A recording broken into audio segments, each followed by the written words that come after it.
I never expected my grandmother's final act of love would become my worst nightmare. When the lawyer read Grandma Eleanor's will last month, I thought I'd won the lottery. She left me her beautiful $180,000 house, the same Victorian where I'd spent countless summers as a kid. With my wife Sarah, 7 months pregnant, and us living in a cramped one-bedroom apartment, it felt like divine intervention. Then came the catch. The inheritance is contingent upon one condition, the lawyer continued, adjusting his glasses.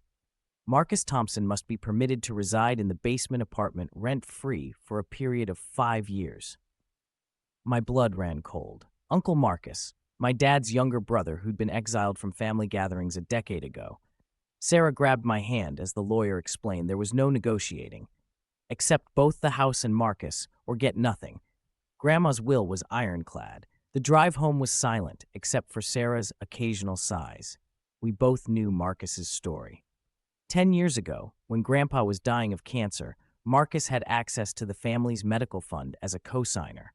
Instead of paying for treatments, he drained nearly $30,000 for drugs and gambling. Grandpa died 2 months later, and we'll never know if that money could have saved him. Marcus disappeared after that. We'd occasionally hear he was living in shelters or sleeping rough downtown. Dad would get tight-lipped whenever his name came up. Maybe people can change, Sarah said finally as we pulled into our apartment complex. Maybe, I replied, but my gut said otherwise. That evening, my parents called an emergency family meeting. Mom was practically vibrating with excitement about the house, while Dad paced the living room. This is Grandma giving Marcus a second chance, Mom insisted. She always felt guilty about how we handled things. I couldn't believe what I was hearing. He stole Grandpa's cancer money. He was sick, struggling with addiction, Dad said quietly. Maybe this is his opportunity to get clean, rebuild his life.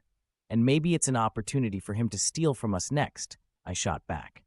Sarah shifted uncomfortably beside me, one hand resting on her growing belly. What if he relapses? What if he brings dangerous people around? Mom's face hardened. So you're just going to throw away $180,000 because of fear? We're going to protect our child, Sarah replied firmly. The argument escalated from there. My parents accused us of being selfish and disrespectful to Grandma's memory. They painted Marcus as a victim who deserved compassion, but they wouldn't be the ones lying awake at night wondering if our doors were locked tight enough. Over the following weeks, I researched everything I could about Marcus's current situation. What I found wasn't encouraging. He'd been arrested twice in the past 3 years for petty theft and public intoxication.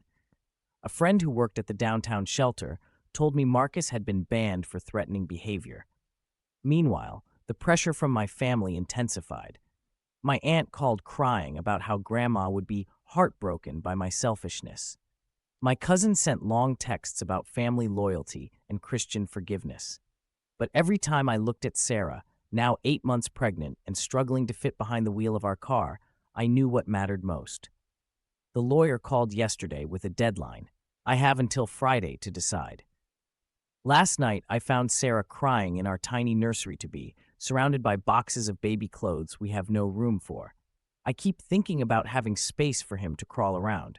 She whispered, a real yard, good schools nearby. But then I imagine Marcus down in that basement, and I get scared. We'll figure something else out, I told her, though honestly, I have no idea how. This morning, my dad called one final time. You're making the biggest mistake of your life, he said.